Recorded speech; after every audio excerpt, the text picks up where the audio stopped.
Since it's done me real public speaking, I am basically a geek. Okay?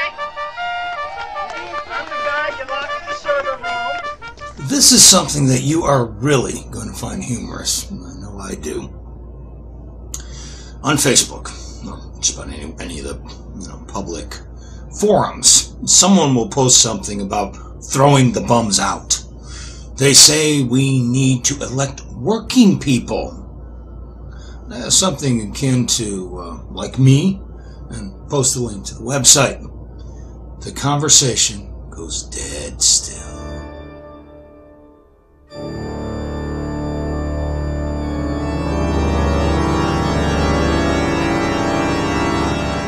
I call this the little red hen syndrome. They want, but they don't want to do. They want to despise the Republicans. They want to despise the Democrats. They want to beef about how bad things are.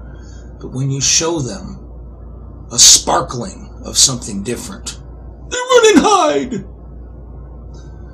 Now, let me go back to something. It's in one of my old videos. And the rest of us can go hang. That ownership of the world is controlled by laws written in England before the 1340s. Now, don't you think we need to review this? Property rights, just for a second.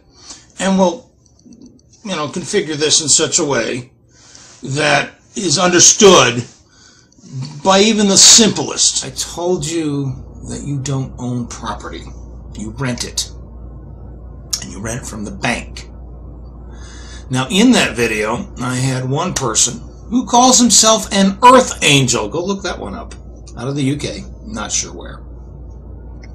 Tell a friend who was renting a room from her ex because she was forced to sell her own home before it was foreclosed that I was an arrogant, know-it-all punk. Well, at 54, almost 54, I'll be 54 this year. At almost 54 years of age, somebody calling me a punk is actually a compliment, but we won't go there. Your system, this system, the modified adopted English system from the 18th century, is broken. I cannot remember the author who wrote the document, but basically he pointed out that if a banister, I guess that's what you call him, from England, was frozen in time and brought to current United States, that they'd only have to study about 6 months worth of law to understand property law in the United States. That's how little things have changed since the 1700s. The author I was talking about is Norman F. Cantor, and he wrote that observation in a book called In the Wake of the Plague, The Black Death and the World It Made. Just thought I'd add that for the sake of clarity. We're no longer in the 1700s. Now, the bigger issue on that is I am offering an alternative. Now, I know I have said I have a snowball's chance in hell of winning. Please, pay attention here. That is not because I am not serious. I am. If elected, I will serve as President of the United States. I have no problem with this. I have no problem with it whatsoever.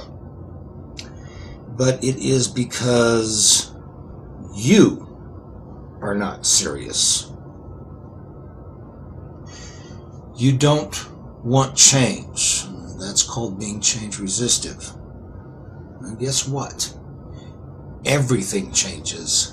And I do mean everything. Now, I am Clifford Pots.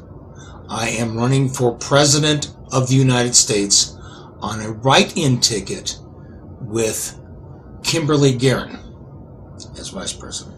Look, all joking aside, all kidding, all banter.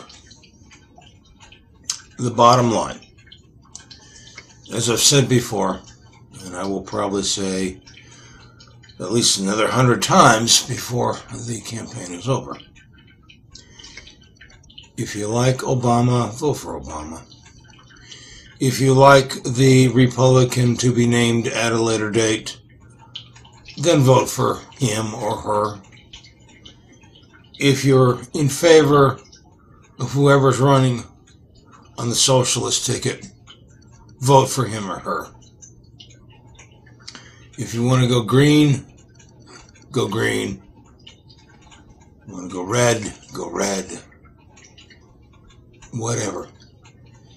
If you can honestly, truly support those people,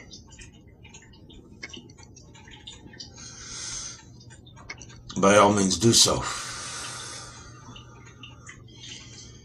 If, however,